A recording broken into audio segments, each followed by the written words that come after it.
Oh my goodness, we're doing it.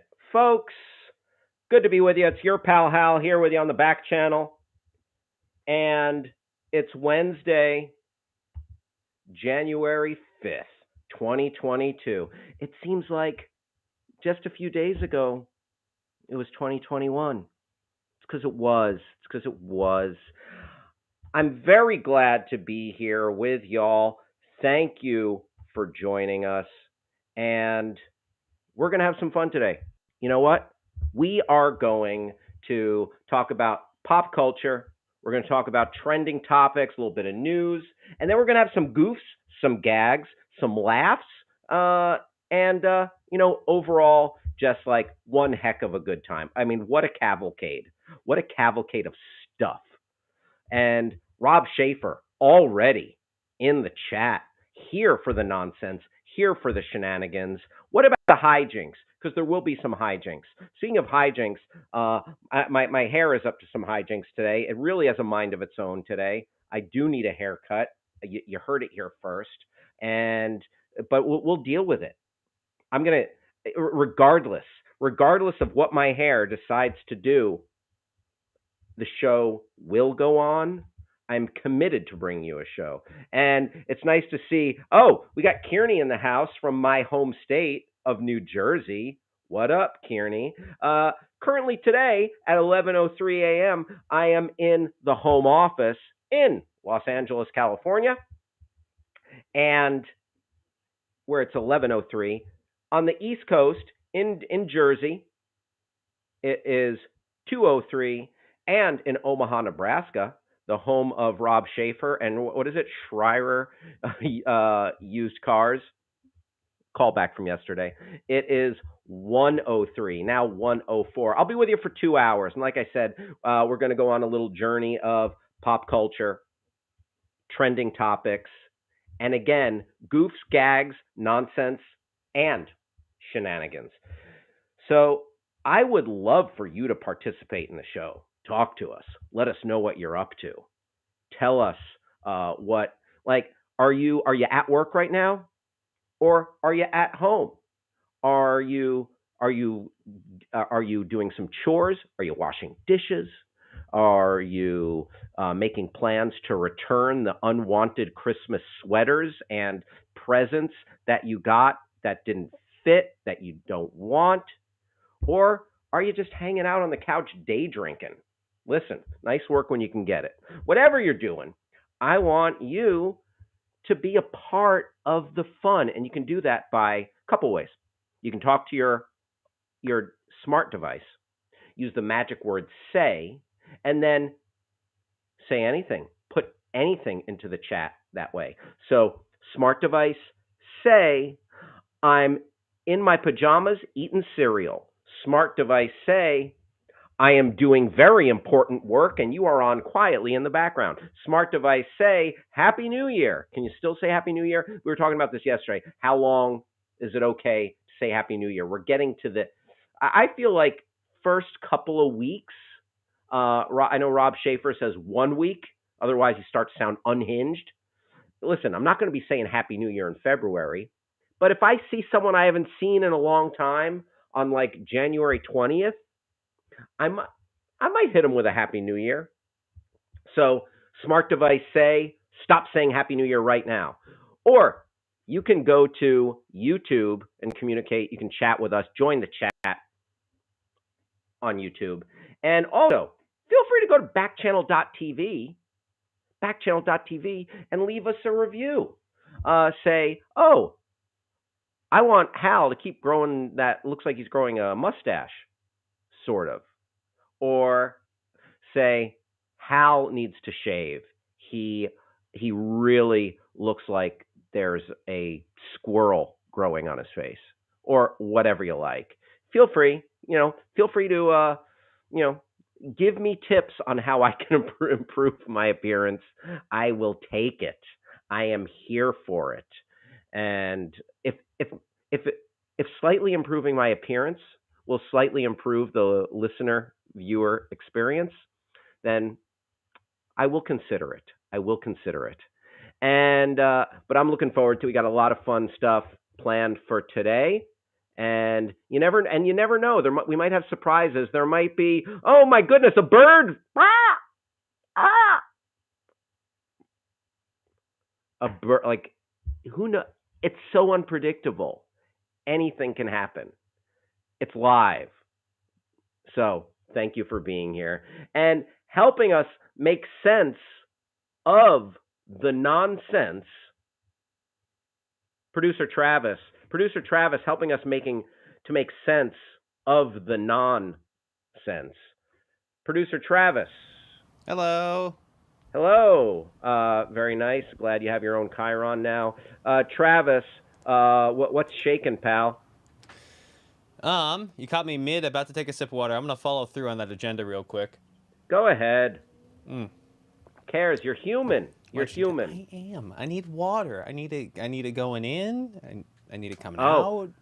Yep. Oh, sure. Rob Schaefer misses the Hal balloon. Just a quick story about that Hal balloon. I've had that balloon. That was on a balloon thing. Like my wife really did me a solid a couple years ago. Was it 2 years ago?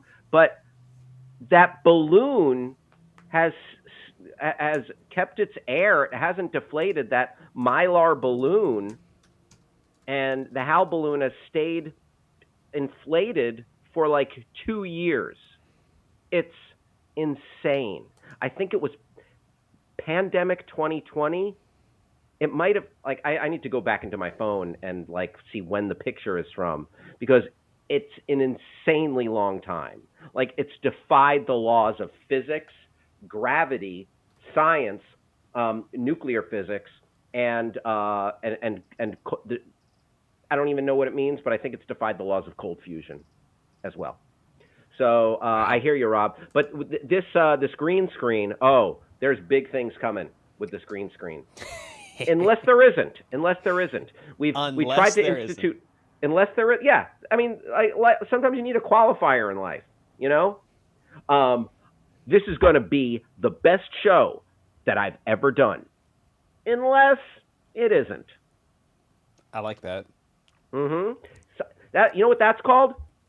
Covering your ass. You know what I'm saying?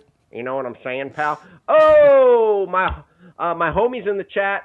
Stacy, what is up? We got Stacy and Tracy down in the great state of Texas, drinking some Coca-Cola. Oh, because you know what? Stacy's mom says Coca-Cola helps relieve heartburn. I think that is true. The bubbles, the carbonated soda, it settles your tummy a little bit. Right. So, sorry if your tummy's bothering you a little bit today, Stacy. Appreciate you. You know, might want to, you know, also good for that, Tums, milk of magnesia, Rolaids. So there you go. Travis. Okay. What else?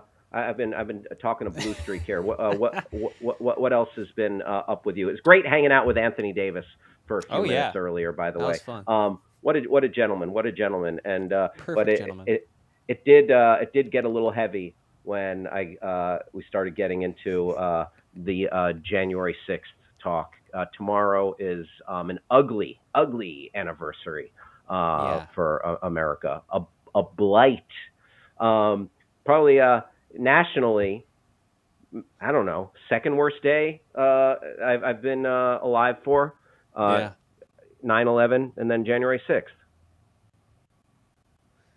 Yeah, no, that's pretty unequivocal. I can't even really, can't even make a joke about that. That's unfortunate. It's I'm glad you're able to persevere into the mood of our show, coming off of Anthony Davis. He's a serious, dare I say, chap. No, but he asked important questions. I appreciate that, and it's something I absolutely do think a lot about. All right, Travis, for real though, what's going on with you? Okay, well, I'll be celebrating the anniversary of the insurrection by being on a plane tomorrow. I'm going up to Southern Oregon. I'm scared for, not my life, but for the life of the family I'm going to be seeing afterwards, because I have to get on a plane in this time, and it's a little, I'm going to throw on an N95 and just not look at anybody. And don't touch your face. Outside of that, Things are kind of nominal. It's a big day in the fiction podcasting community, which is a place I've made a little home for myself in the corner of, because one of the flagship shows that really first established that as a thing that people could do, like in terms of making shows, the trailer for their Netflix show just dropped. It got picked up by Netflix and adapted. What's the show? Archive 81. It's a found footage horror show that Mm. dropped probably, I don't know, 4 years ago as a podcast. And the creators had been working on pitching it around for a while. And not to say that every show is just, something like a spec script, but yeah, it's kind of cool to see somebody that is.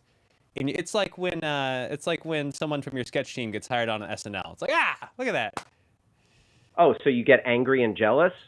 Yes, I'm furious. Just kidding. That's so yeah, you feel like I was there when I was in on the ground floor. And like almost as if you're waving goodbye to somebody who's on a big ship going away. Like, except they're still on Twitter.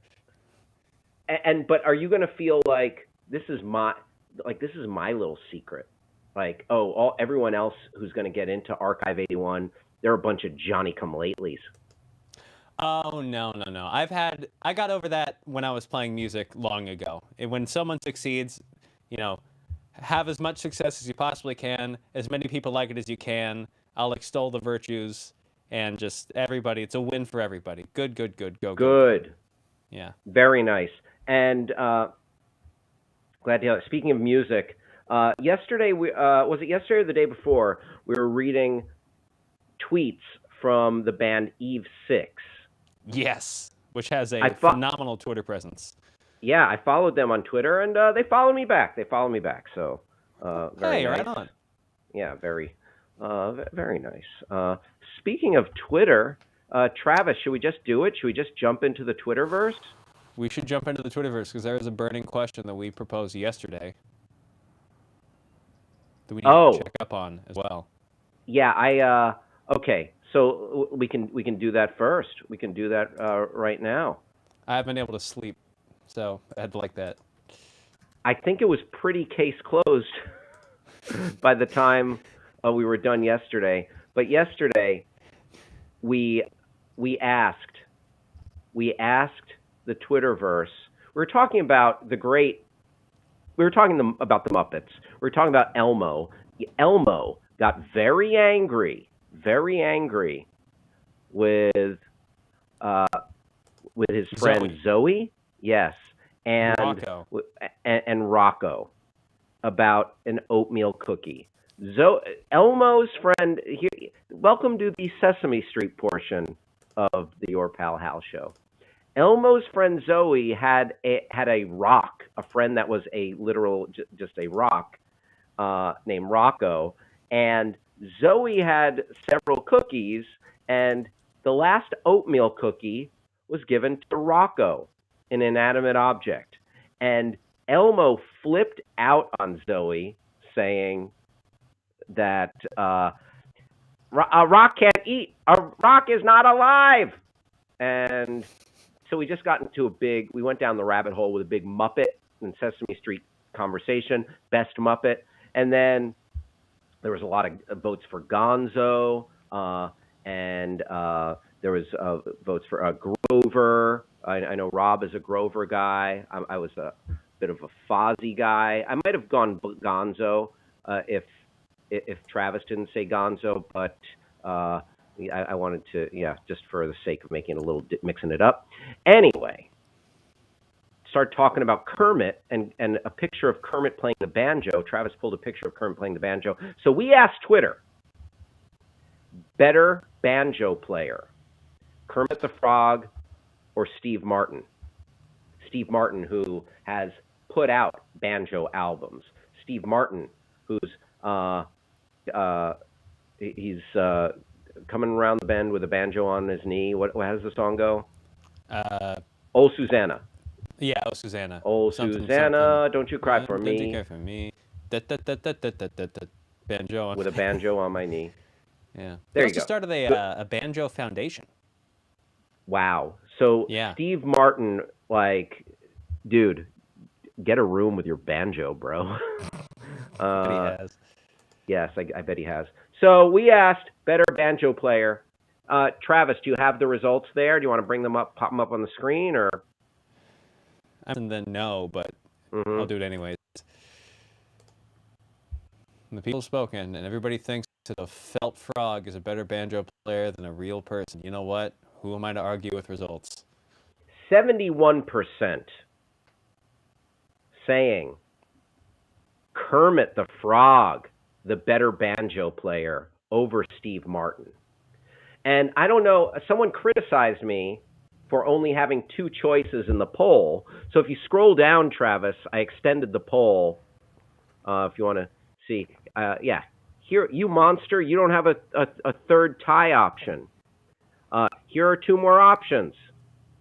And I included the kid from Deliverance, because there was like a banjo kid in Deliverance. Right. And then what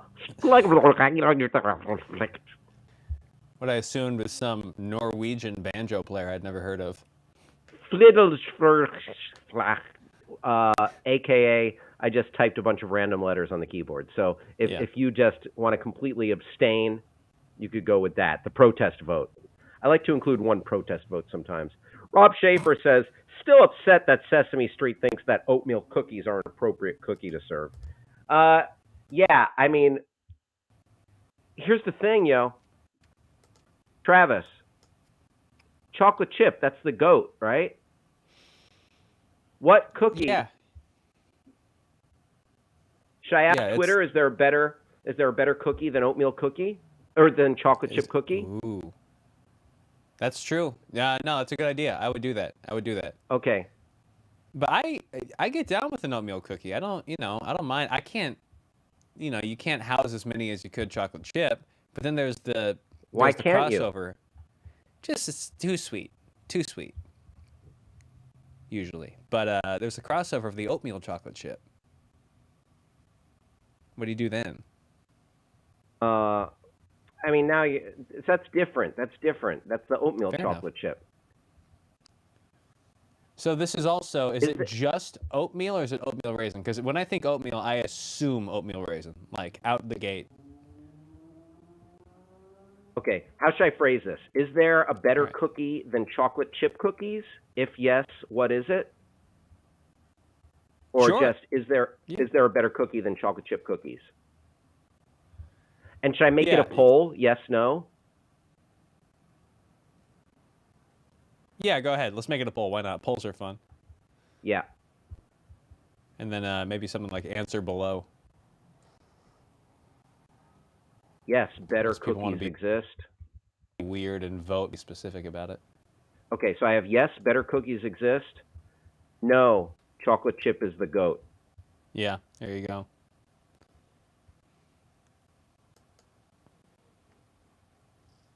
I'm glad we're workshopping. Why? No, it's just fun. Really open up the chocolate. Get behind the curtains of the sausages, see how the cookies are made.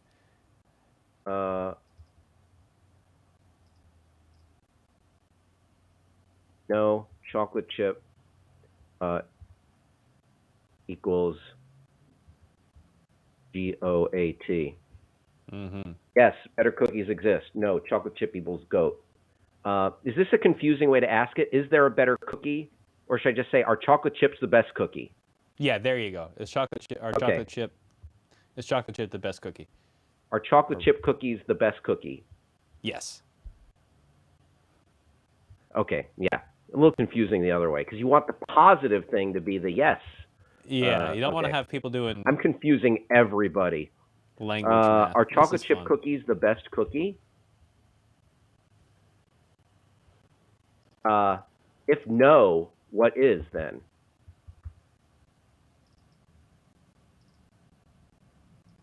If no, what is it?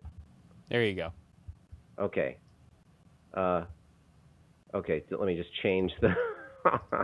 We don't want another Steve Marty incident, right, Travis? That. Are chocolate chip cookies the best cookie? If no, what is?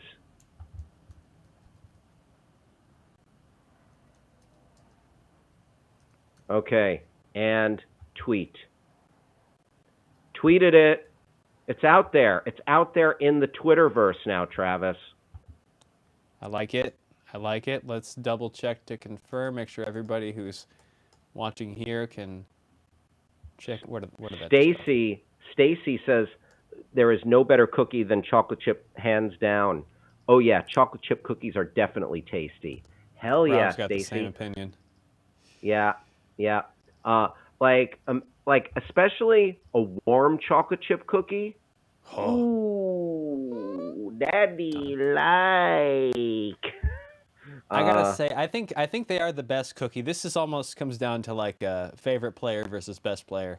Chocolate chip, best cookie, hands down, is the GOAT. However, favorite, I might have to go ginger snap for myself in terms of my favorite. Get out of here. Yeah. I mean, okay, if that's your favorite, you can eat a lot more ginger snaps. Yeah, ginger I'm a big snaps. spice head. They're small and you. Yeah. Exactly. You're a big spice head. Oh, Yeah, big so you spice like that drug from Dune. Yeah, I do a line of nutmeg and stagger around my house. Did you see Dune, Travis? I did see Dune. Yes. Yeah. Whatever spices. That stuff But in I the thought sand. I thought you actually got and isn't there like some sort of chemical drug called spice, like an actual Maybe bound drug? Let me see. There's an earthbound drug called spice. Oh my God! What is spice? Oh yeah, spice. I had a Synthetic misspelling. marijuana. Oh no! I had a misspell. Look at. Tell me if I need to change this again. Let's see. Travis. What did we do? Yay. Oh. Yeah. No, that's fine. That's fun. Okay. Even. I like People that. get That's it. fine. Yeah. People get it. Yeah. And that's not even chocolate yes, chip yeah. is running away with it. This is gonna be a beatdown. This is going to be a trouncing. But we've already got a couple of responses. Let's see. What does it say? What does it say? Ah. What are people saying, Travis? Big question here from Clowny J, aka the Clown Jester with K's. Do we count variants under the one umbrella, like chocolate chunk or rainbow chip? That's a good question. Great question. And then Boz, rich tea cookies? Maybe he's from the UK. Maybe. Ooh, Scotty Millard, white macadamia chips. Whoa, that's okay. That guy likes sweet stuff to a level that I can't oblige. They're good once in a while. That was my mom used to work at a Costco, and there was always every once in a while that big like variety cookie sheet with like the macadamia nut, the big chocolate chunk, and the oatmeal raisin. And this was honestly a live version of the spoil, because no matter what, within the first couple of days, all the chocolate chip ones gone. Then all the macadamias, you end up with one macadamia and like 3 oatmeal raisin left by the time they were all stale. Gotcha. We're getting lots of responses here. My comfort treat says, this is Jersey Trey. Jersey Trey says, my comfort treat is a butter pecan cookie with chai latte. It don't get better than that, says Jersey Trey. All right, he came to play. And then Andre says, mask up, Omicron is real. That's his Twitter handle. And he says that it's hard to determine. It really depends on the mood and setting. Sometimes chocolate chip is the go-to, but other times shortbread or peanut butter cookies are called for. So that's sort of, Travis, you had a similar response, like just as far as like time, place, and your favorite versus. So I think that comes into play. And then D Dragon says other cookies are good. Some are even great, but nothing beats a chocolate chip cookie fresh out of the oven. Yes, agreed. Someone has to consider and are high concentrate. Someone has to. And here's their question. Clowny the Clown Jester. And are high concentrate edibles considered? I think if the cookie's going to get you high, that's a whole nother ball game. Okay, so this is a question. More useful cookie, edible or fortune cookie? Oh, I mean, fortune cookie is like an OG choice, like fortune cookies, and we've had some interaction with fortune cookies. We've had some fun with fortune cookies on our show here. But Yeah. oh, so Travis, should we do the show on edibles? I don't believe I said that, nor am I That's implying what it. Travis. For Travis anyone, asking a question that I will run up the flagpole let's to not. the folks at Backchannel. Say, Ah, no. producer Travis wants to know if we should do the show high on edibles. I mean, I Okay. guess there's no harm in asking the question. Just You know hypothetically. what? I wonder because we want to keep it like PG-13. Would that take it Right. to like out of the PG-13 zone? Like, let's say I don't on know. April 20th, 420. Like, should we do a 420 show? Uh, That's the whole show might be pushing it, but it is legal now, so I don't know. Like it's not the same thing as it was as when I were in high school or you were in high school. mm-hmm. I just can't conceive of though people who like I had some friends throughout school who, Yeah. you know, smoke marijuana pretty regularly and would just do school gone. And Wow. I have a hard enough time keeping it together as it is. I just don't understand. Like I have a friend who got his master's degree at 24, pretty much high the entire time.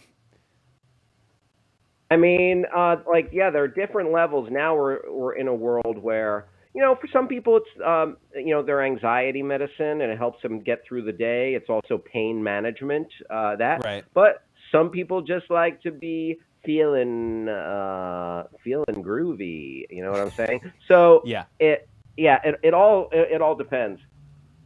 Uh, yeah. So I'm saying to the guy who asked, are high concentrate edibles considered? I said, great question. I think that's a whole other ball game. Truth. So there you go. That is the cookie question. That is, Travis, how the cookie crumbles. Where are we at? Give us an update on the Twitter poll, Travis. Let's see here. Just had that up. Let's see. How many votes We are currently and et cetera? standing at Did you 93 vote? votes. I did vote. I voted with my heart. I did not waffle on this cookie question. Right now we have 69.9% of votes reporting for chocolate chip cookie being the GOAT, and 30.1%, which is more than I expected, saying that better cookies exist with 23 hours to go. Obviously, 93 votes. Wow. Okay, Yeah. so it looks like it's going to be just a walkover for chocolate chip, right? Like a real Kermit the Frog job, Yeah. right, Travis? I think so. As much as it pains me to admit that as a metric we can use, yeah, this is a real Kermit the Frog job. I hope that Anthony's audience carried over and is now in the midst of our show being like, this is what? This is news? You know what? Listen, we've got some impassioned some people who really care about cookies, Yeah. and yeah, it's And this is like you go through the newspaper, you get your news section, you get your arts and culture section, which is, I believe, what we are. This is arts and culture. there you go, there you go, Travis. We have more to talk about. Let's get down to some business here. More than just cookies. More than just cookies to deal with. All right. So let's check out some trending topics. So,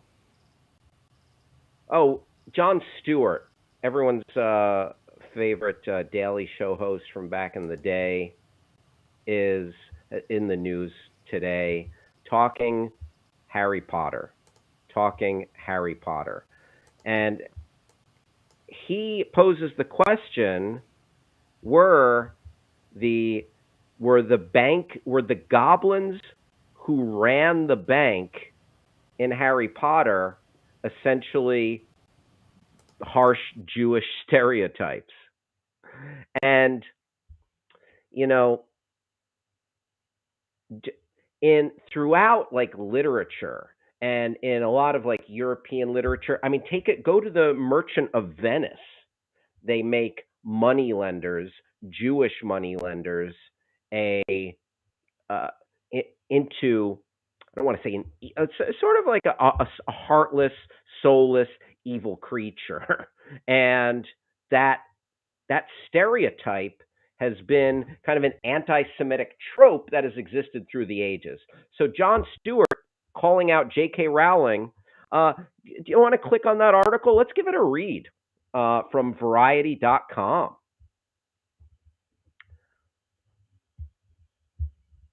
All right. Jon Stewart calls out J.K. Rowling's anti-Semitic goblins in Harry Potter franchise.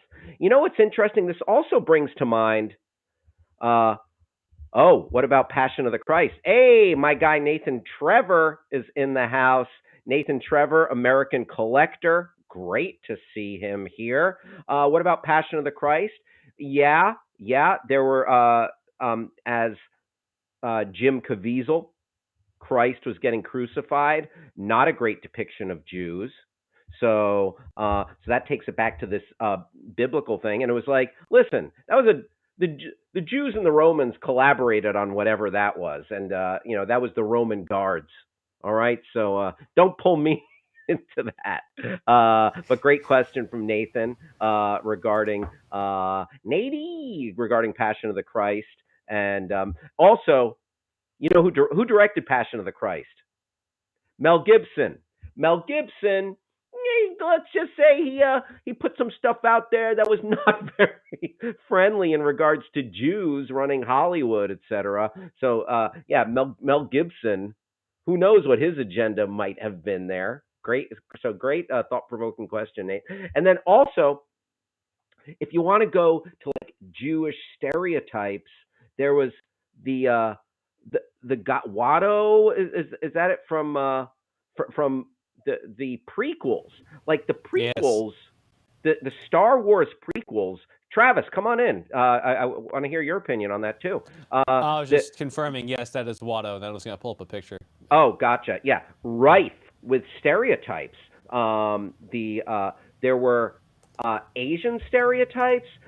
Some people say that Jar Jar Binks was an unflattering caricature of people of color, black people, and Watto, the greedy little what was he, a shop owner or something?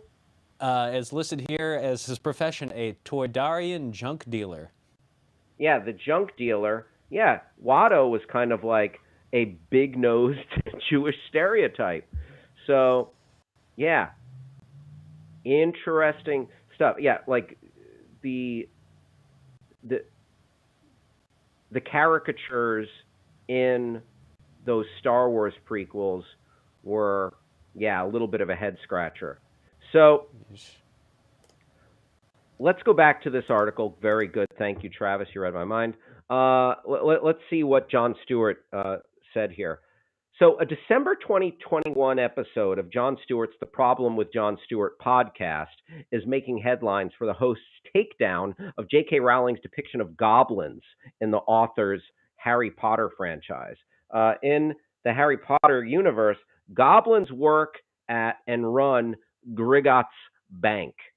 Stewart drew a comparison between the goblins depicted on screen in the Harry Potter films and the anti-Semitic illustrations featured in the 1903 book, The Protocols of the Elders of Zion. Yeah, that's a very famous anti-Semitic text there. Here's how you know the Jews are still where they are, Stewart said on the podcast episode. Talking to people, here's what I say. Have you ever seen a Harry Potter movie? Have you ever seen the scenes in Gringotts Bank? Do you know what those folks who run the bank are? Jews. And they're like, oh, is that from Harry Potter? And you're like, no, that's a caricature of a Jew from an anti-Semitic piece of literature. J.K. Rowling was like, can we get these guys to run our bank? It's a wizarding world. We can ride dragons. You can have a pet owl. But who should run the bank? Jews. but what if the teeth were sharper? Yeah. So interesting. Interesting. Can you? I wonder, Travis, would it be possible to pull up a picture of like what the Jews looked like and the Elders of Zion, Protocols of Zion, whatever? Yeah, that horrific text is called. Yeah, I'll just go ahead and tank my search history even more. No Yeah, problem. yeah, you're going to get on a watch list for that, Travis. But you know what? Wouldn't be the first time. Wouldn't be the first time that you have a character that is an an allegory or standing in for a certain type of person, or that is catering to that. Okay, so yeah. All right. Let's get rid of that, Travis. Let's. All right, Travis, pull that down. Yeah. Saw more than enough there. Apologies. Listen. I get what I asked for. Travis, please don't make that your new screensaver. All right. I'm not gonna do that. I know. It So was yeah, a play. I was in a play. It wasn't real. So yeah, there you have it. Jon Stewart making this comparison to these horrific creatures. I mean, I can see it. I can see it. These little greedy little goblins, anti-Semitic. I think there's an argument. Like I don't know if it exactly hits the bullseye, but I see what he's saying. Like, maybe don't make it something that has any resemblance to a weird caricature. Dan Kurtz says J.K. is just trying to hit all the discriminatory bases: anti-Semitism, turfing. What's next? Thank you, Dan Kurtz. Glad you're here, by the way. So, yeah, Dan hitting the notion that, yeah, J.K. Rowling has really rubbed a lot of people the wrong way, and I agree. She is coming out with a transphobic stance.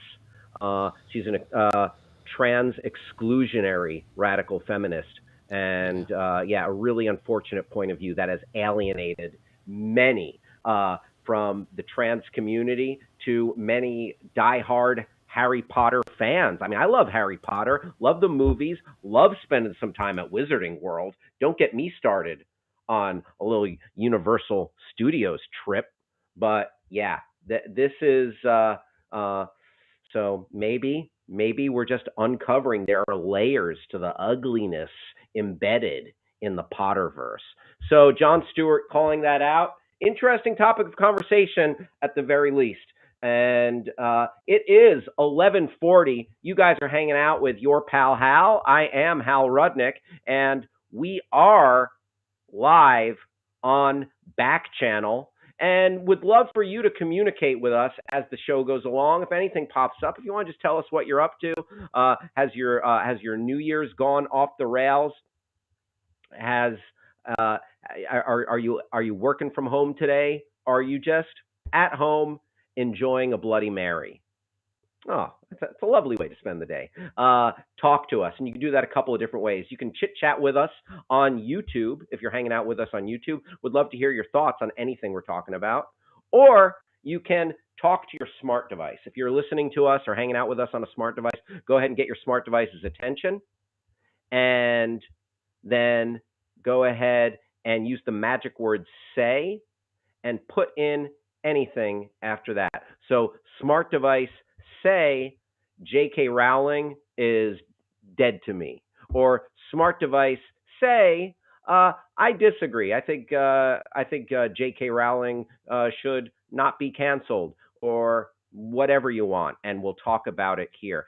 Stacy, Stacy chimes in. Yeah, J.K. Rowling, and also Stacy is an Anthony Davis fan. Very nice, Stacy. Very nice. Glad you spent some time with the great Anthony Davis and other folks right here on Backchannel. Rob Schaefer says, hopefully Jon Stewart will start going after other anti-Semitism too. There's far too much out there. Agreed, Rob. and I think we've seen an uptick in just hate crimes and those depictions over the course of the past several years, and it's going on forever in media. So yeah, that's a good call. I mean, and calling out misrepresentations in all sorts of media, I think, is a positive thing because people want to be represented equitably and fair and fairly. So, good point, Rob. All right, there's other stuff trending in the Twitterverse. Let's jump in there and see what else is going on. Okay. Oh, there's just in some movie casting news. Jodie Comer, who was in one of Ridley Scott's films. Ridley Scott has had two films released in 2021, House of Gucci and The Last Duel. Jodie Comer dropped out. Vanessa Kirby in there. Nathan Trevor, J.K. Rowling, never cared for her. Sure. Yeah, I don't blame you. Especially, I don't know, nowadays she's some of her points of view. Like, why do you want to die on that hill? Why are you planting your flag on transphobic hill? And it's off-putting.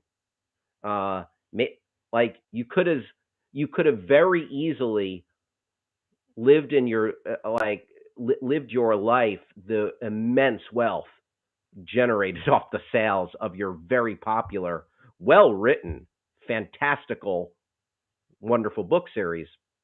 But no, decided to not just alienate people, but double down on it, triple down on it, quadruple down on it. Yeah, very questionable. So Jodie Comer is out, and Vanessa Kirby is replacing Jodie Comer. Vanessa Kirby, Oscar nominee. I really enjoyed her in both the Mission Impossible. She is bridging the gap here. Vanessa Kirby, like, let's not forget that she is in both the Mission Impossible franchise and the Fast and Furious franchise as Jason Statham's brother or sister. Jason Statham is her brother. So she's like a real queen when it comes to action. And Vanessa Kirby is going to be playing Josephine Bonaparte now, opposite. This movie actually sounds pretty rad. Opposite Joaquin Phoenix playing Napoleon Bonaparte in Ridley Scott's upcoming Napoleon epic entitled Kit Bag. Due to scheduling conflicts caused by COVID, Jodie Comer will no longer reteam with Last Duel director Ridley Scott for his Napoleon Bonaparte epic Kit Bag. Instead, Vanessa Kirby will play opposite Joaquin Phoenix in the film. So, I guess they just wanted they wanted a blonde lady.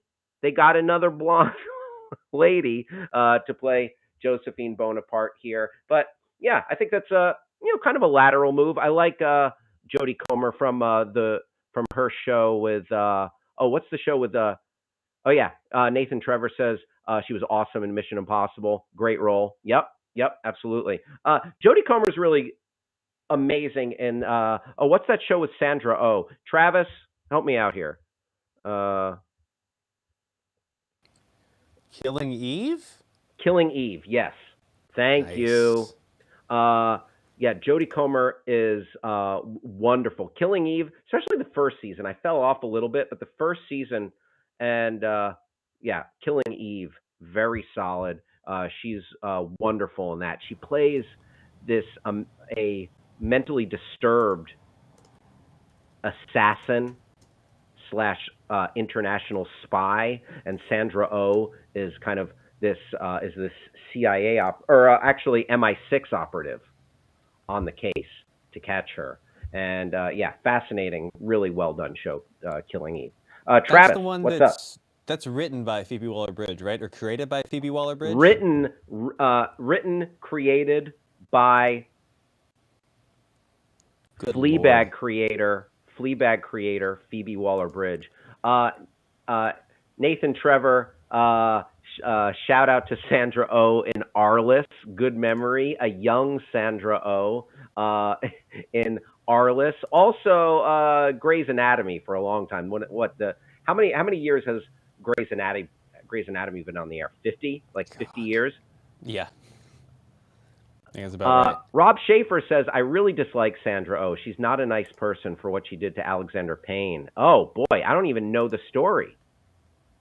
So was this, it must be Sideways related. Sandra Oh was in Sideways with Thomas Hayden Church and Paul Giamatti. And what's the Alexander Payne? Are you efforting that, Travis? I am. Let's see. Very nice, very nice. Thank you, sir. They were married for couple years. Okay. And I don't know exactly. So he was the director of Sideways, and then they met in 2003. No. They married in 2003, but nothing about the dirty deeds, though. I can't find anything about the about what went down. Gotcha. Hey, love is a battlefield. Truly. You know what I mean? So, that being said, I enjoy. I really do enjoy Sandra Oh. So I appreciate where you're coming from, though. I don't know enough about her personal life. Oh, did you find something, Travis? Well, just from the comments, Rob's enlightening that, in his opinion, they were married when she was nobody, and then she got famous and dumped him. Ah. And also, this is a personal matter because Alexander Payne is from Omaha, in all caps. Oh, gotcha. Yeah. I appreciate that. I appreciate that, Rob. I also, sorry, Rob, but I loved Sandra Oh in another show that came out just this past year called The Chair, which was about, we talked about this show on the Binge Boys podcast. Binge Boys, where you can get all your streaming news, hosted by myself and the great Lon Harris. There's streaming news, reviews, and goofs and gags. So Sandra Oh plays the head of the English department in a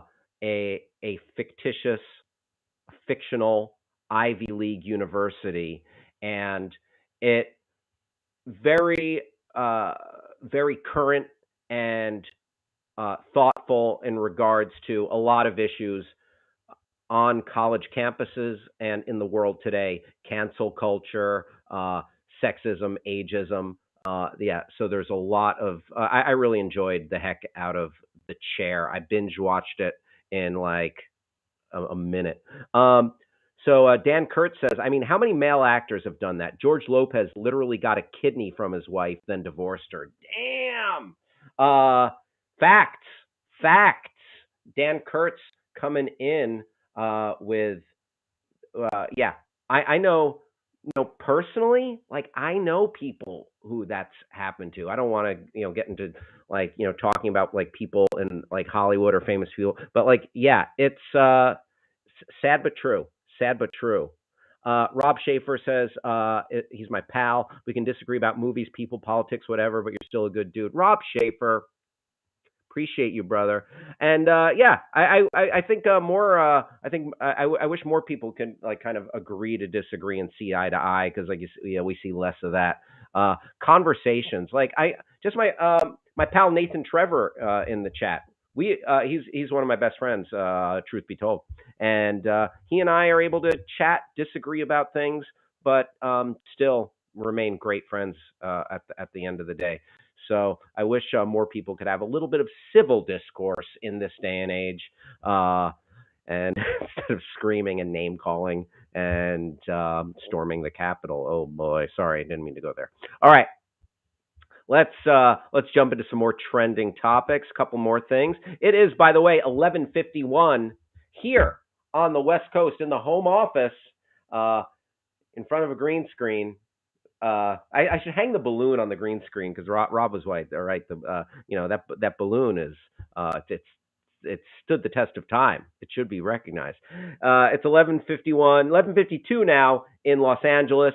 It is 2:52 on the East Coast. It is 1:52 in Omaha, Nebraska, and we're going to be with you till 4 p.m. on the East Coast, till 3 p.m. in Nebraska, and until 1 p.m. right here on the West Coast. And would love for you to chat with us. Please talk to us on YouTube and join the chat. Let us know your opinions on anything we're talking about. Nathan Trevor says he's waiting for his wife's liver, then it's Splitsville. Waiting for that liver transplant. You know what? Sorry about your liver. My best, I adore your wife. And sorry to hear about all that, but very funny from Nathan Trevor. And join the chat, just like Rob, Nathan, Dan, and our friends Stacy and Mike. Mike in New Mexico just joined the stream, and anyone else who's hanging out. If you're listening to us on your smart device, again, go ahead, get your smart device's attention. I'm not going to say the name of your smart device because that might cause your smart device to act up and kill the lights in your house, turn on your microwave, maybe launch the nuclear arsenal because your smart device, your home smart device, is connected to the nuclear launch codes. I don't want to take, that's too much. That's too much for me on a Wednesday afternoon. Okay. I do not want to be responsible for that. So you get your smart device's attention, use the magic word say, and then you can put anything in there. Smart device say, yes, I have the nuclear launch codes and the world the world is mine. Or smart device say, I love Sandra Oh. Smart device say, oh, can't stand that Sandra Oh. Up to you. Thanks for being here with your Pal Hal. Let's check out a couple of more trending topics on Twitter. Okay, so BuzzFeed makes a lot of clickbait, and I'm only human, folks. I'll click on the clickbait, and sometimes I'll do it right here with you and comment on it. Nathan Trevor, boom, boom goes the dynamite. Let's click on this BuzzFeed list, okay? The 25-year challenge.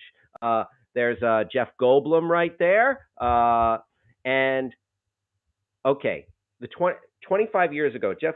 So here are 36 celebrities who would completely destroy a 25-year challenge if it existed because they haven't aged. All right, the handsome, dashing Jeff Goldblum at 25 years ago at age 45. Wow, and keep scrolling. Jeff Goldblum at 69. Oh my God! Look at that. Aging goals. Hashtag aging goals. And Jeff Goldblum, very fashionable, and yes. I should be so lucky in when I get to when I mature to that age. Very nice. All right, let's see. Well, Paul Rudd. We all know Paul Rudd. I mean, the guy's ageless. Paul Rudd has made a deal with the devil. Whatever the crazy people say that Hillary Clinton was doing, like drinking blood, baby blood, I don't know. Paul Rudd, why aren't they going after him? Okay, so here he is at Paul Rudd at 25 years ago at age 28, and let's scroll up and see him today. No, yeah, okay, what? There he is at 52 years old, and there's he's gotten more handsome, and just everything's intact. Very jealous. Okay. The great Angela Bassett, absolute queen. She's played Tina Turner. She was in Boys in the Hood, and her Angela Bassett's IMDb deserves immediate respect. Also, Wakanda Forever. She's the freaking queen of Wakanda. So Angela Bassett, 25 years ago at 39. Okay, lovely, and gorgeous at 63. Gorgeous at 63. As I sit here and judge a woman's appearance. Sorry, that's not what I want to spend. But listen, it's the BuzzFeed list, and I'm just a simple dancing monkey, and I regurgitate what's in front of me. Yeah, Dan Kurtz says starting to think that Paul Rudd's movie "Living with Yourself" was a documentary. Yeah, was that the one where there was like a twin Paul Rudd and there were multiple Paul Rudds? Whatever it is. Or are they making new Paul Rudds in a lab? I don't think I saw that one. Are we searching? Great. Let's see. Living with Yourself.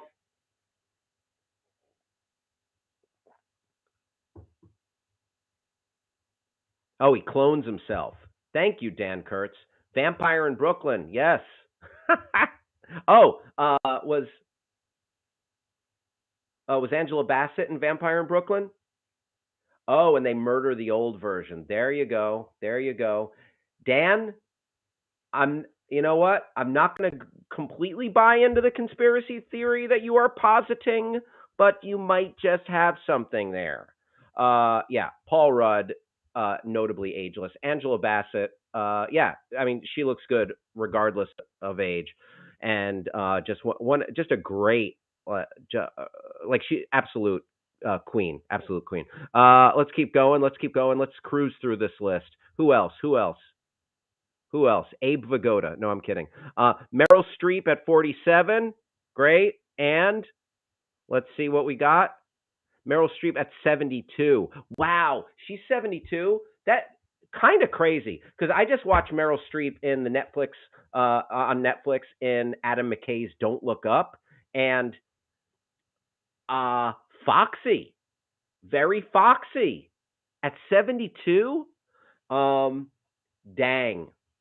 I need her. I need her skincare regimen. I need what mask is she applying at night before she goes to bed?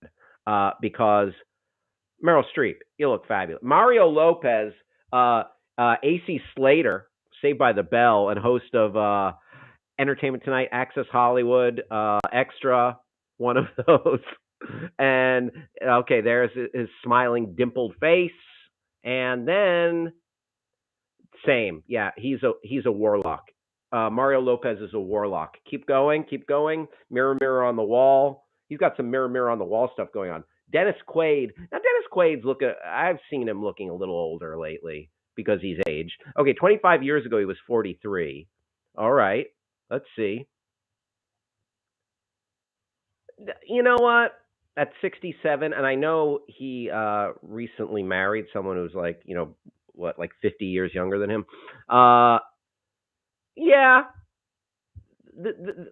So far, this Dennis Quaid one, I'm like, okay, sure, BuzzFeed.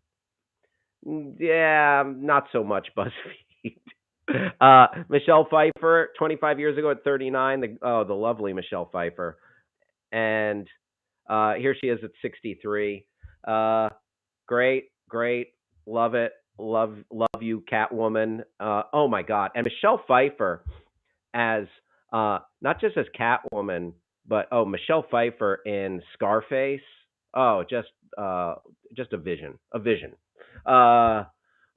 hello to my little friend. Okay, John Stamos at 34, and you know what? Not just John Stamos, but like Rebecca Romaine, still very gorgeous. Mrs. Jerry O'Connell now.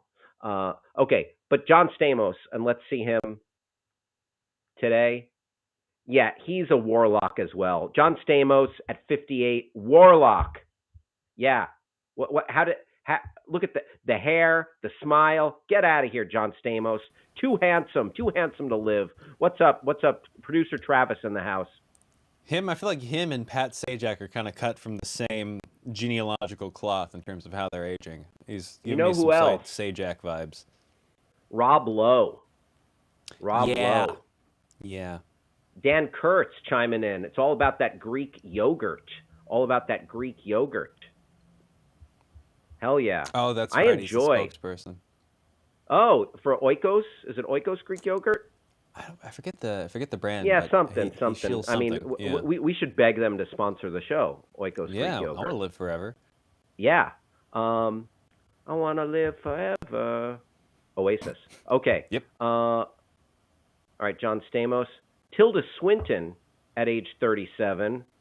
Oh, and what about Ewan McGregor? He's aged well, for that matter. Okay, Tilda Swinton, and then let's see Tilda Swinton today. I mean, yeah, ageless Tilda Swinton. More or less ageless. Yeah. Oh, Some there's Rob Lowe. Their face is set when they're like 12, and it's gonna happen until you're gone. Yeah. Rob Lowe, 25 years ago at age 33, and wait for it, at age 57. Wow, he and Stamos are very close in age, huh? What did we say Stamos was? Is he 58? Wow, interesting. Should we do another Twitter poll? Excuse me. Travis, what do you think? Of which one? Stamos versus Rob Lowe. Which handsome guy has aged better? Yeah, absolutely. Why not? Let's off. Keep stoking this engagement. Yeah. Which handsome guy has aged better? Mm-hmm.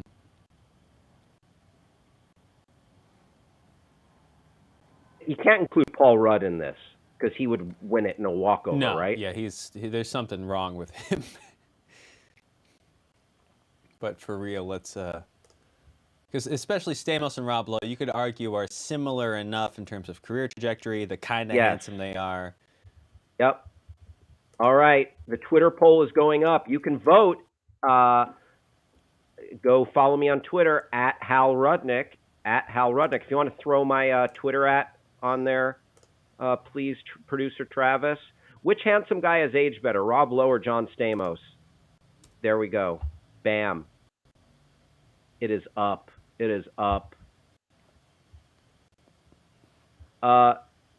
The better banjo player poll has officially come to an end, by the way. Kermit the Frog wins at 71% to 29%.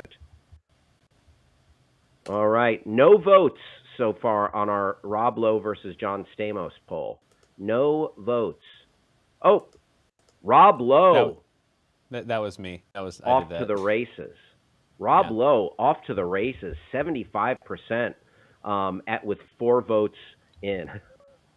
4 votes in. Rob Lowe over John Stamos. Very nice. By the way, we got a vote for white chocolate macadamia nut. There we go. Back to our cookie poll. Let's check out the cookie poll, by the way. The cookie poll, 65% yes, chocolate chip is the GOAT. 65%.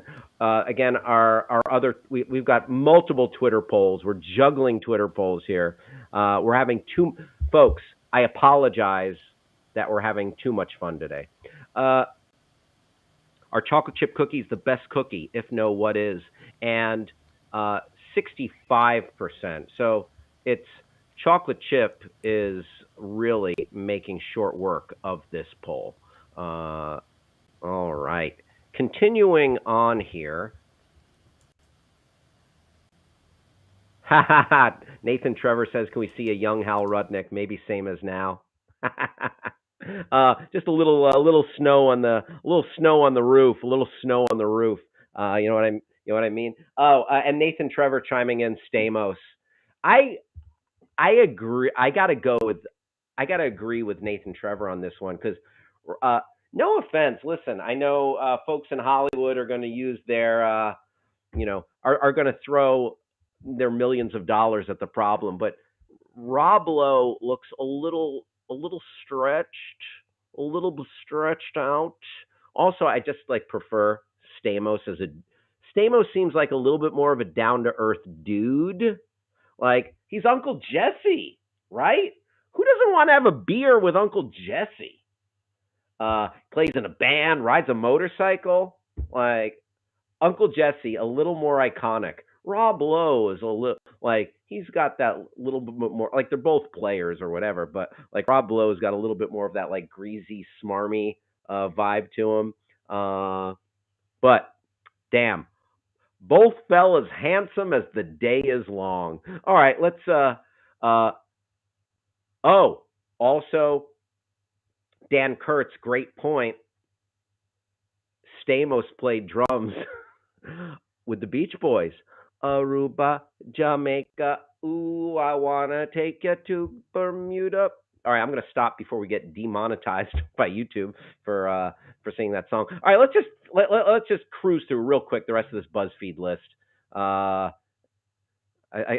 got to start. I got to finish what I started. All right, Harrison Ford, 25 years ago at age 55. Let's see him now. Oh yeah, that's a damn. That's a handsome together 79-year-old, and he's going back to do another Indiana Jones. Wow. Harrison Ford. He's got listen for a guy who doesn't he crash a plane every 2 years? For a guy who's in a small plane accident every 2 years, Harrison Ford looks remarkably good. For a guy who's had multiple plane crashes and walked away, Han Solo. Also, this definitive Han Solo, better pilot than Harrison Ford. Harrison Ford, you're taking if you get in an aircraft with Harrison Ford, you are taking your life into your hands. Get in an aircraft or a spaceship with Han Solo. Oh, you're safe. You're on your way to safety. You are escaping the Empire. So Harrison Ford, yeah, looks good for septuagenarian, almost an octogenarian. Oh my God! All right, let's scrolling, and we're scrolling. J-Lo, yes. Don't even get me started. There she is at 28. Here she is at 52. Yeah, just the future Mrs. Ben Affleck. Dan Kurtz saying, between the plane crashes and breaking Ryan Gosling's nose, you have to wonder how good his depth perception is. I don't even know the Ryan Gosling. Did he land a punch in Blade Runner 2049? Did he connect? Dang. Oh, here's another dude who's just as handsome and ageless as the day is long. Lenny Kravitz. Here he is 25 years ago. Yeah, Blade Runner 2049. And then Lenny Kravitz today. Drum roll, please. Brrr. And let's take a look. Yeah. Lenny Kravitz at 57. It looks like it was taken the day after the last picture was taken. Forget it. Julia Louis-Dreyfus at 36. Let's take a look at her.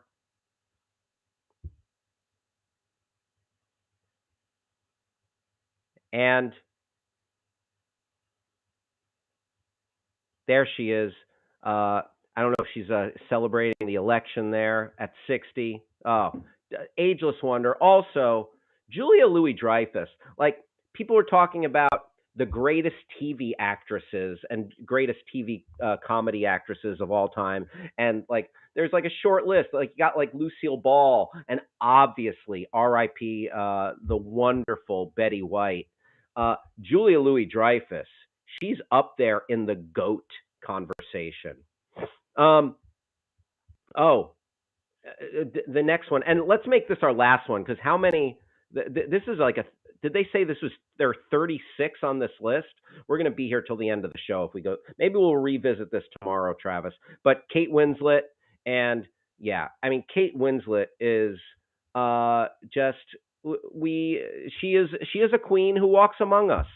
Kate Winslet is just a stunning talent and lovely and delightful. So those are some celebrities 25 years ago and today who, you know what? Three things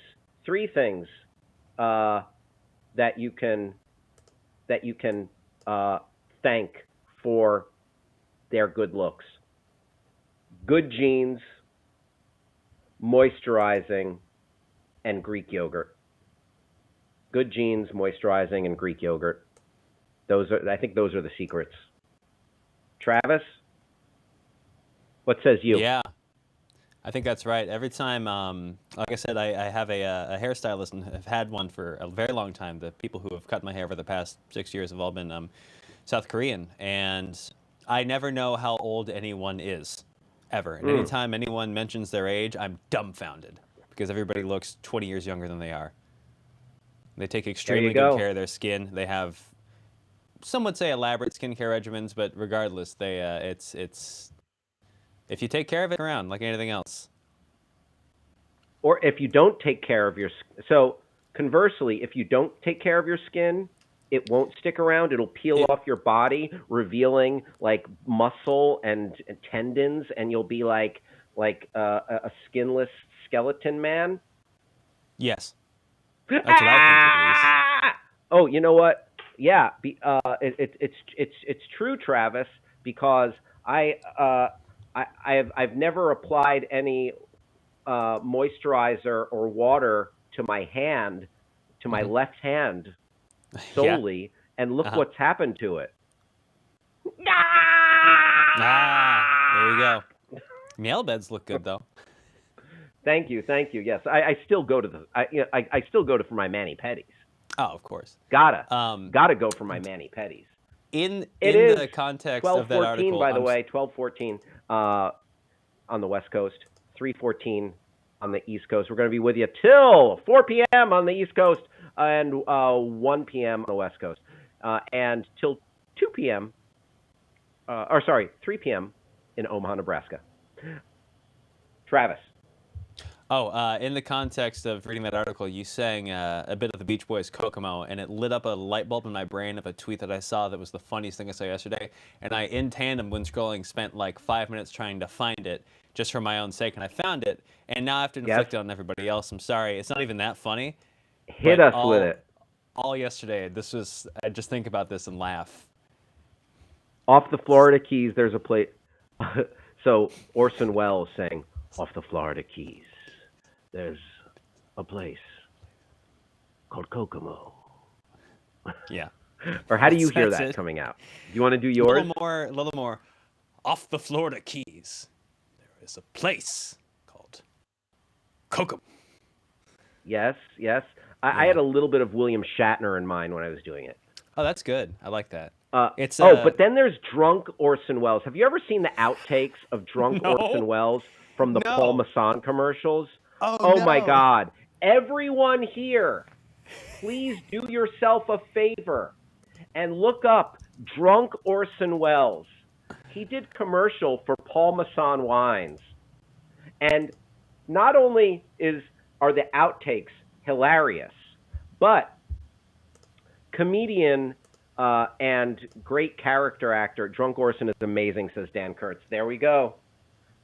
Comedian James Adomian, while a part of my old sketch group, The Midnight Show, I got to work with James Adomian for a long time. Great, funny, one of the funniest guys. He did a wonderful impression of Orson Welles, which I will do a worse impression of it right now. The French. There's a place in California where they make a sparkling wine. And so there's a place off the Florida Keys called Kokomo. Rob Schaefer says, yeah, oh, Rob Schaefer knows it. We shall sell no wine before it's time. And then Dan Kurtz brings up another good one to look up. William Shatner saying, sabotage. Oh no. I don't. Did he do the Beastie Boys song "Sabotage"? Because William Shatner doing Rocket Man is an all-timer. You've seen that, right, Travis? Yes. Yes. Very nice, very nice. Rob, Travis, we have one more trending topic to get to, and then we're going to do our Twitter deep dive. Running a little long today. It's all good. I love that we're having so much fun, and glad everybody's hanging out. So, farts in a jar. Yeah, you heard me right. Farts in a jar was trending. So I guess an attractive lady from the show 90 Day Fiancé had, I don't know if she had an OnlyFans or what it was, but she was making, what was it? Like $50,000 a week, 36,000 British pounds. So I think that translates to roughly close to $50,000 a week, selling. I guess this is a. I don't want to get too. I don't want to get too down the rabbit hole with this, but selling her farts in a jar. Yeah. Dan Curtis, thank you. Thank you for tweeting that at me. And I'll look for the Shatner sabotage later.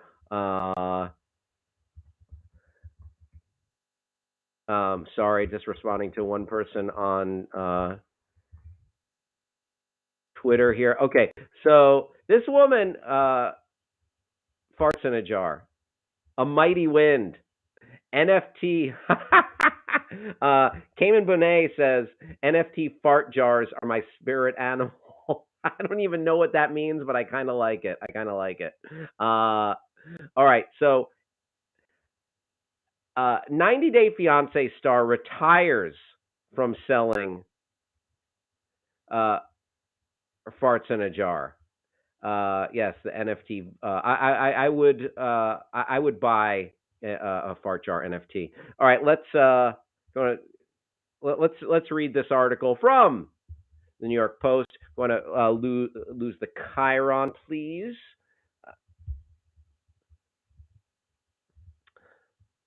And let's.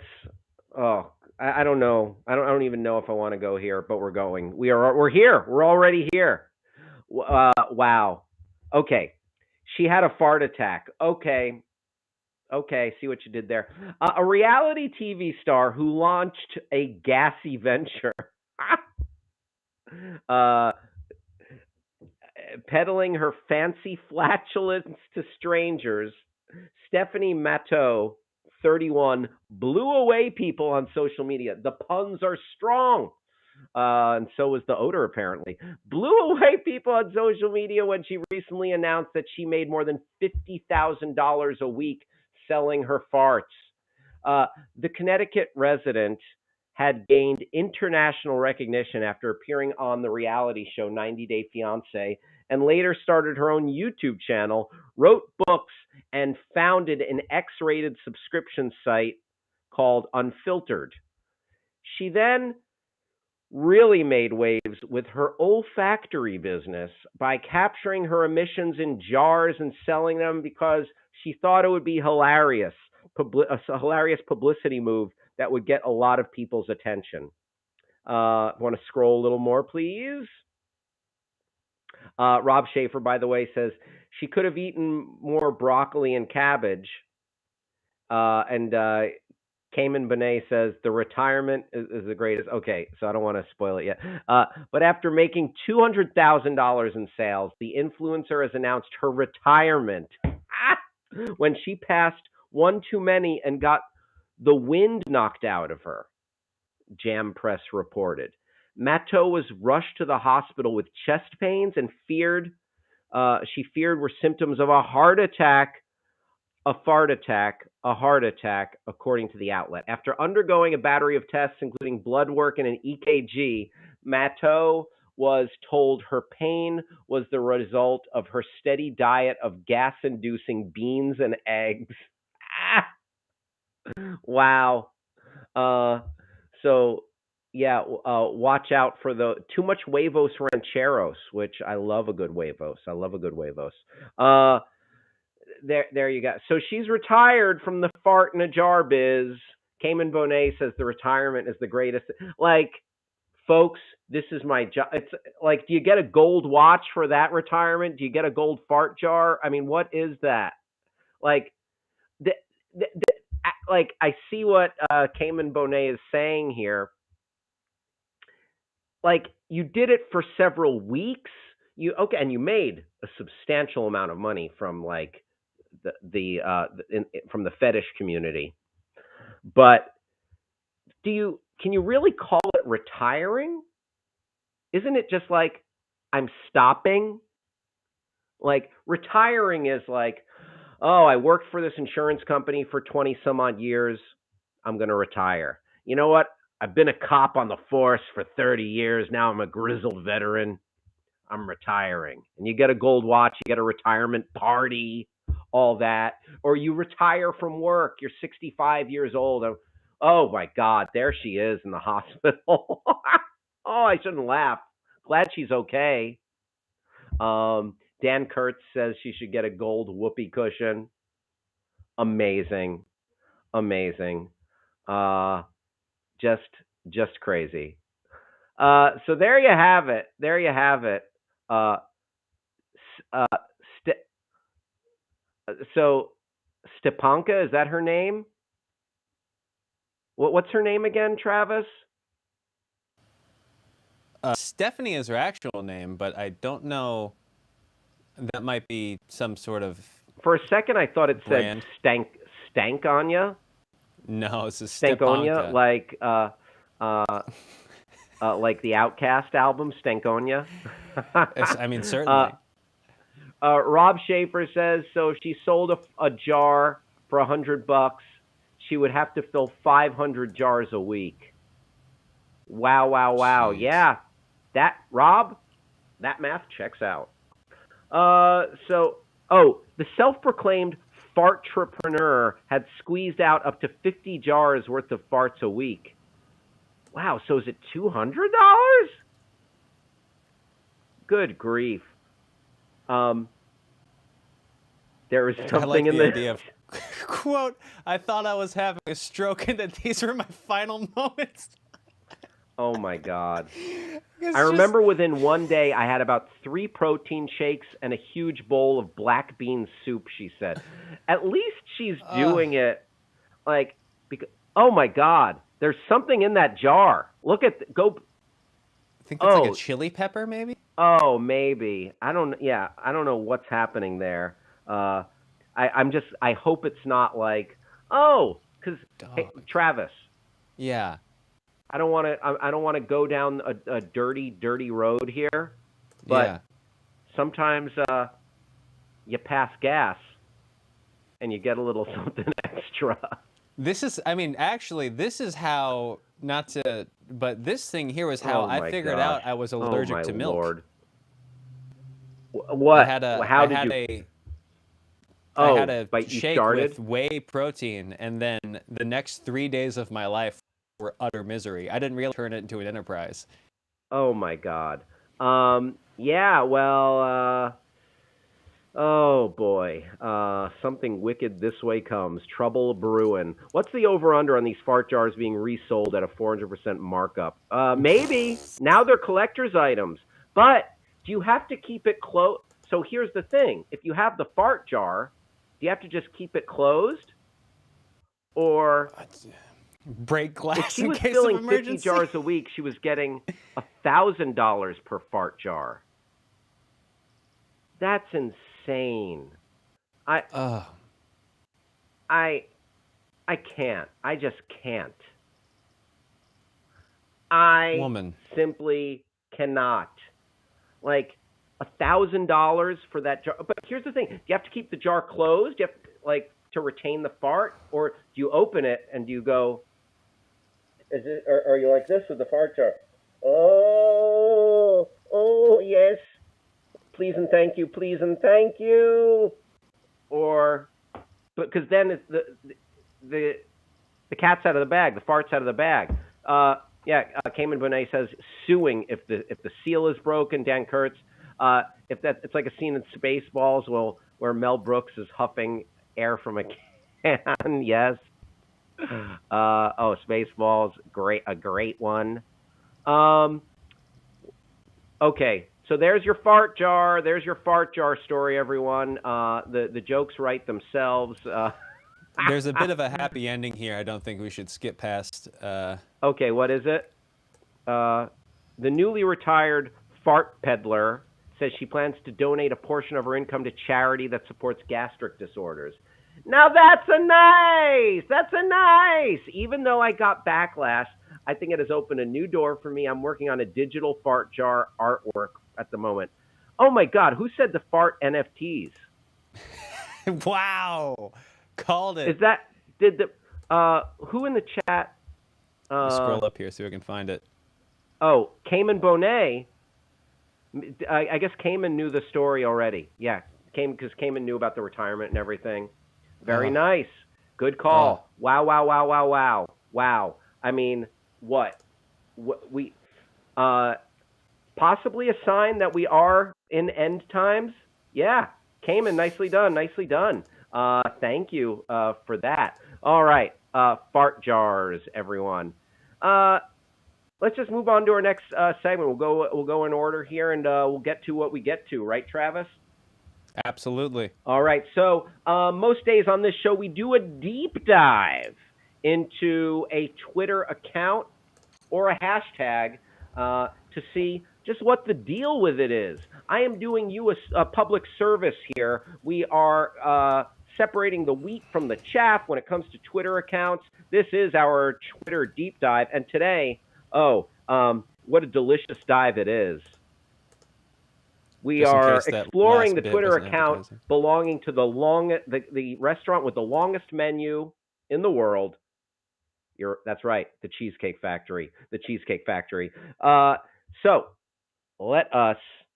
Oh boy, how delicious, folks! The Cheesecake Factory saving the characters for our menu. They're in on the joke. They know their menu is long as hell.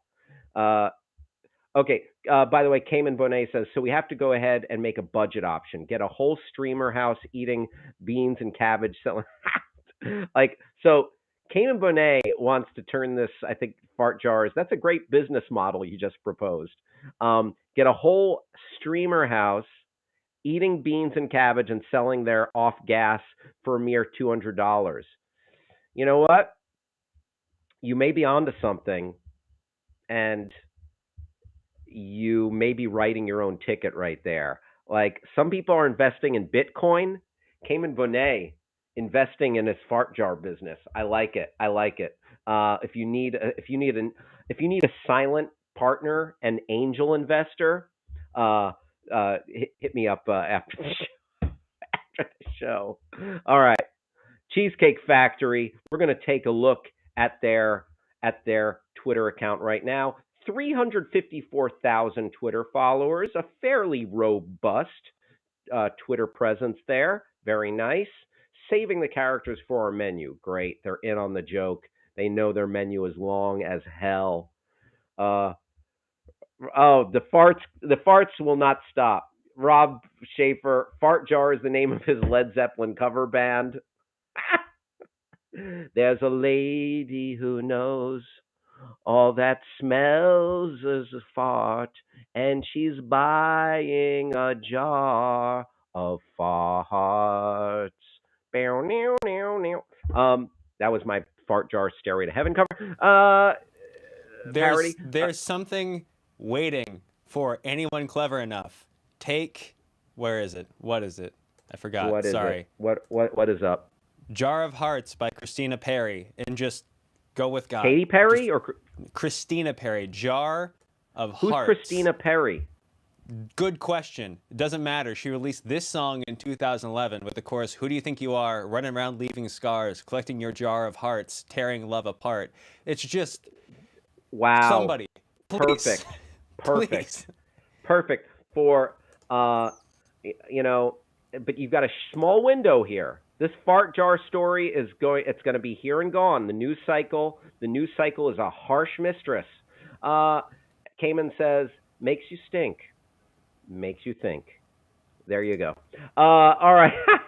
Free NFT idea. Fart Jar Binks. Oh my God. Jar Jar Binks, Fart Jar Binks, bringing it around to the top of the show. We're talking about the prequels. I love it. Oh, God. Listen. There's, honey, I'm back. Oh, my mom is here. Oh, Everybody cool it with the fart talk. Mom's home. listen, my mom's got a good listen. She's got me for a son. She's got a good sense of humor. My mom is always a good sport. Mom, great to have you here. By the way, we're talking about farts. We're talking about farts and jars. You know what? That's all you need to know for now. All right, Cheesecake Factory. Let's look at a couple of their tweets. At 12:32, 12:32. Air out the chat. Oh, this chat is starting to stink a little bit in here. Let's. You know what? You're not going to want to go into that chat for 30, 45 minutes.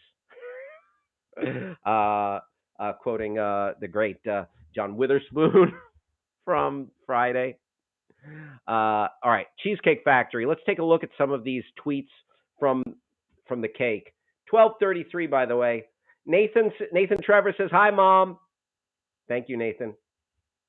All right, Travis. Let's scroll. I do want to point out a very clever bio.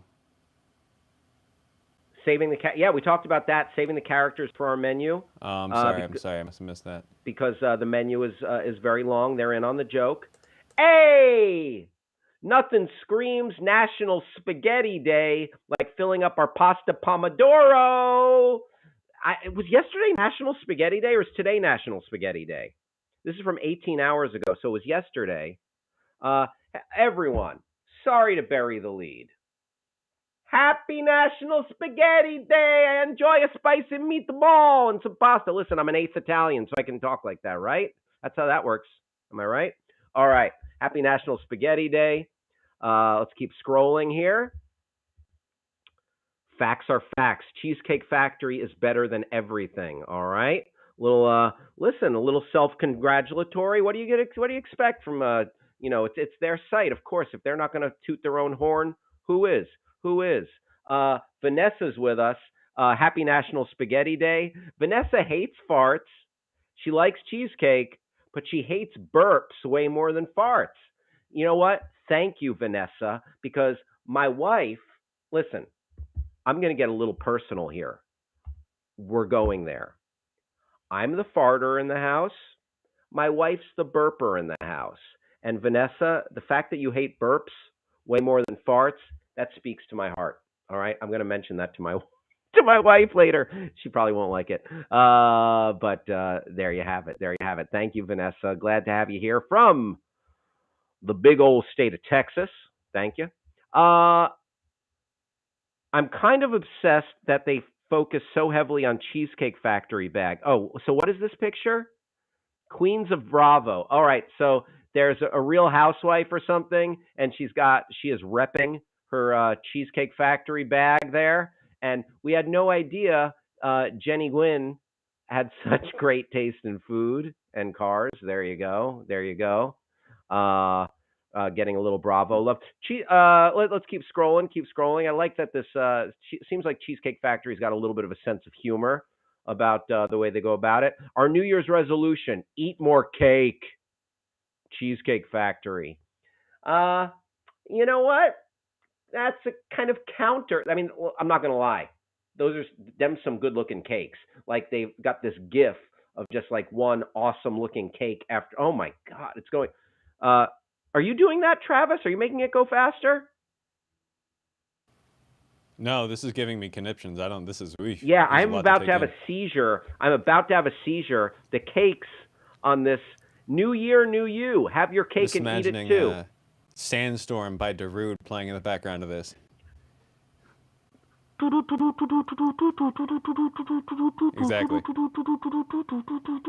That's Mortal Kombat, but you know what I mean. Yeah. Wow, but that's counterintuitive to most New Year's resolutions. Most people are like, I'm going to eat right. Cheesecake Factory wants to eat wrong. But what again? What is wrong? Listen, treat yourself. A toast to health, wealth, and most importantly, cheesecakes. Okay, that was their New Year's toast. A little basic Cheesecake Factory. All right. But what are the, that's on brand. That's on brand. Let's keep scrolling. Very on brand, Cheesecake Factory. Very on brand. All right. Feeling fancy? Fondue for you. Oh, well, excuse me. You can get a little fancy fondue dipping situation going at the Cheesecake Factory. All right. I see you, Cheesecake Factory. You go with your bad self. When you're lactose intolerant like Travis, that's how fast cheesecake moves through you. Yikes. Good to know, Dan. Good to know. My respect to the lactose intolerant community out there. My thoughts and prayers are with you. Level up date night, friends. Travis, can you get in here for a second? Yes. Is taking, and chat, please join in. Vanessa, anybody else? Okay. Vanessa said, now you guys are just making me angry. And then she said, hungry, not angry. Vanessa, would you say that you're hangry? Hey. Also, I want to know from Vanessa, everybody in the chat, is taking someone to the Cheesecake Factory leveling up date night? Oh, your friend Daisy is in the chat. Hey, what's up? I agree. That's funny. FYI. I like that. Is the Cheesecake Factory leveling up date night, or is it the most basic date night? That is, I think it depends on where you live, if you know what I mean. There's some... Nathan Trevor says, skip the date, send me both cakes. Got him! Got him! Nathan Trevor, hey, you know what? You kids go on that date, have fun. Daddy is going to take the cakes.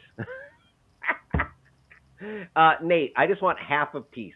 Half a small, this is an inside joke with me and Nate. One time, Nate had, he went to Subway, and Subway had like a deal with like 3 cookies for $1. And I was like, oh, can I have half a cookie? Because I didn't want to, like, I am basically manorexic over here. I eat like a bird. So I'm like, can I have half a cookie? And he's like, they don't sell half a cookie.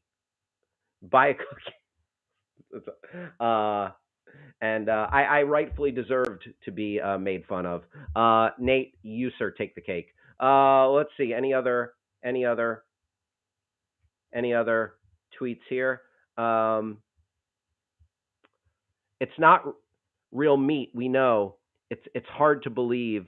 It's almost impossible. Oh, so promoting their Impossible Burger. I like a good Impossible or burger, but like here's the thing between an Impossible Burger and a Beyond Meat burger. Like, I've had some delicious ones. There's a couple of good ones here around LA, but I will say that don't go down that road of Impossible or Beyond Burger expecting it to be healthier, because it's got like just as much like saturated fat and cholesterol as meat.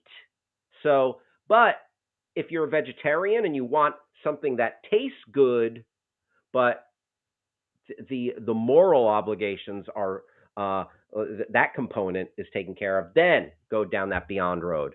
Also, I wonder if it's easier to digest. Anyway, this is Hal Wonders About Food Science. That segment's called. Rob Schaefer says, taking a date to the Cheesecake Factory tells them they aren't important and that you have no discernible taste in food. Rob Schaefer crystallizing my thoughts. Exactly. Vanessa says, I've never been to the Cheesecake Factory in my life, but I would love to go there at least one day before I die. Hell yeah, Vanessa. Real guys know I'm going to have to get something to eat now, LOL. Yeah, I feel you, Vanessa. By the way, Vanessa, I've only been to Whataburger like one time. So you're down in Texas. You're making me like like Texas. You got like Austin barbecue. I love a good barbecue. Uh, and I, but I always think about Whataburger, and I really need a Whataburger. But yeah, Rob Schaefer, I think you kind of nailed my thoughts on the Cheesecake Factory there. It is 12:42. Oh my goodness, how the time has flown by. We're having so much fun. Hey, this is the Your Pal Hal show, 3:42 on the East Coast, 12:42 here in the home office in Los Angeles, California. Hey, Travis, come on in. This is producer Travis, everybody. We I think we've seen about enough of the Cheesecake Factory for now. What do you think? Yeah. We could keep going, Yes, but it was fun. But producer Travis, let's take one more look at our handsome poll. Absolutely. We had John Stamos versus Rob Lowe. Which handsome guy has aged better? Dan Kurtz says, I will never understand why people in production offices cut donuts in half. LA is the only place I've ever seen this. Dan, count me in. Because we're calorie counters. We're extra careful. Yeah. I'm so sorry. Wow. Rob Lowe. Oh no, it's got to have more than 4 votes. Can you? Okay. What? Damn. After 159 votes, we are nearly tied. This is insane. Rob Lowe has 50.3%. Stamos 49.7%. Like, this is a question that really connected. Like, this is a powerful question. Lowe, Stamos, the chiseled jawlines, the well-coiffed hair, the sultry, handsome looks, the eyebrows, the slim, in-shape builds, 2 handsome television actors colliding in the greatest battle of handsome since Clooney versus Pitt.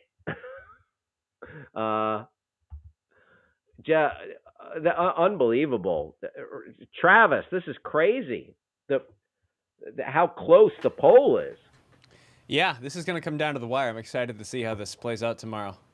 Yeah, we'll check back in tomorrow. We're going to be back tomorrow. It's 12:45 right now. We're nearing the end of the show here, and wow, what a fun time this has been. Lowe versus Stamos, stop the steal.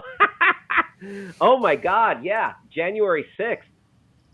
Yeah, tomorrow, our special January 6th party. We are gonna storm the polls to see what's up with Stamos versus Lowe. No, January 6th, one of the worst days in the history of my life.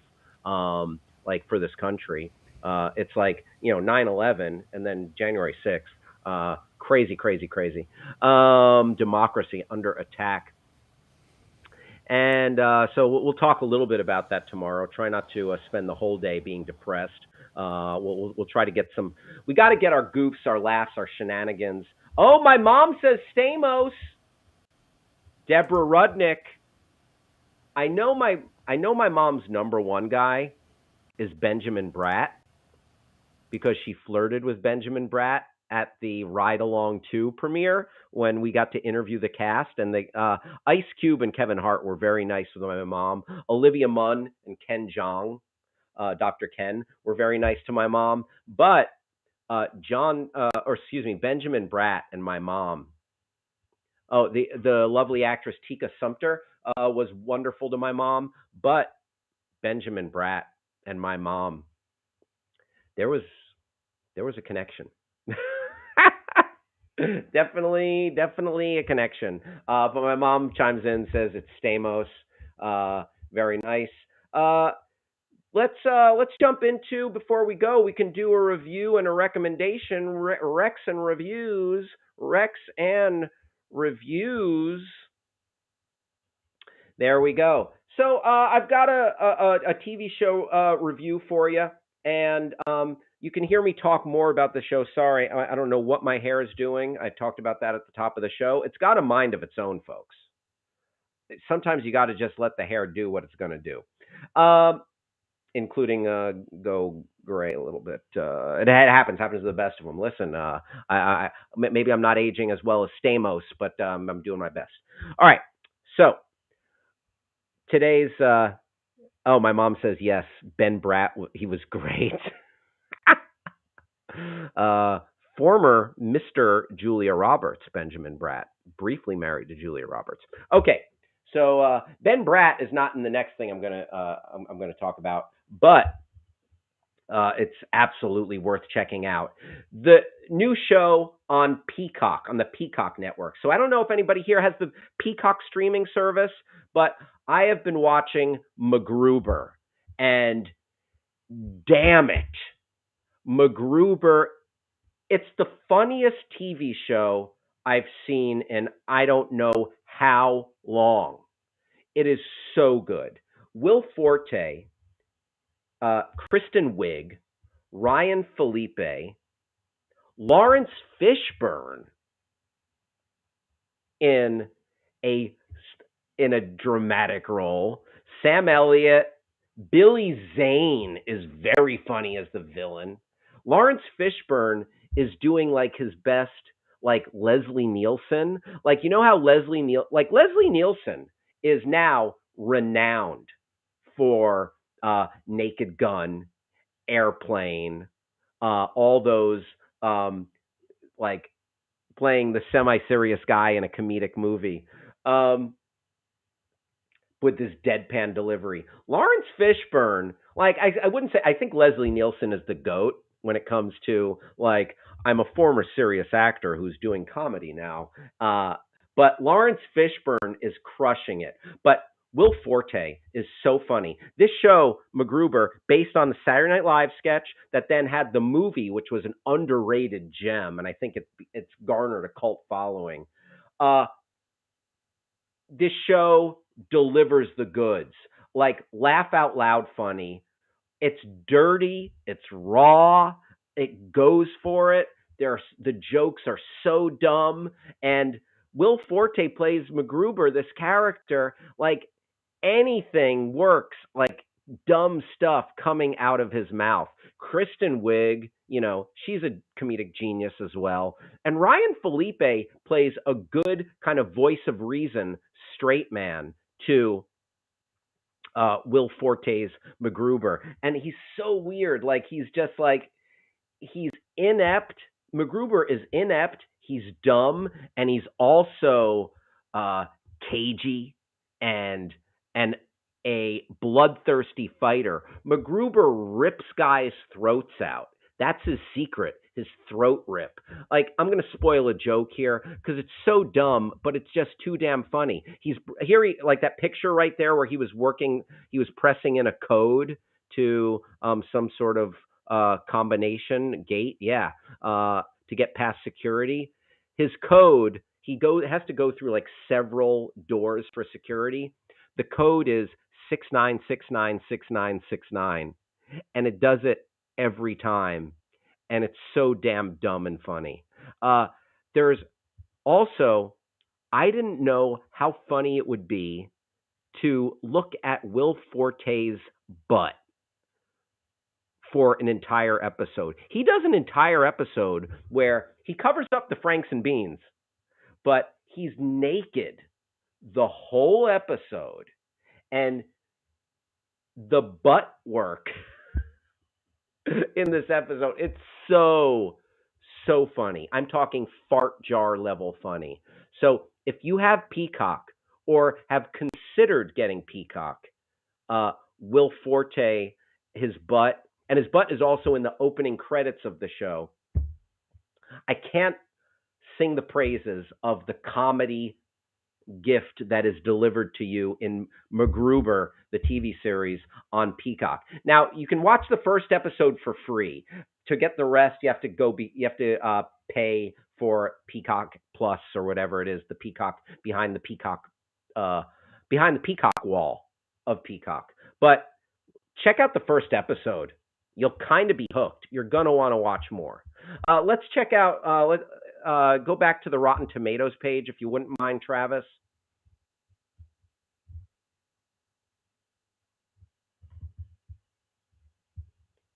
And I think it was 92% fresh.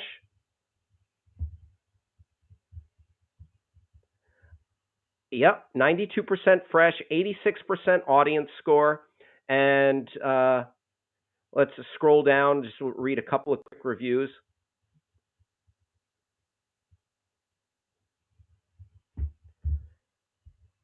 Bam. Okay.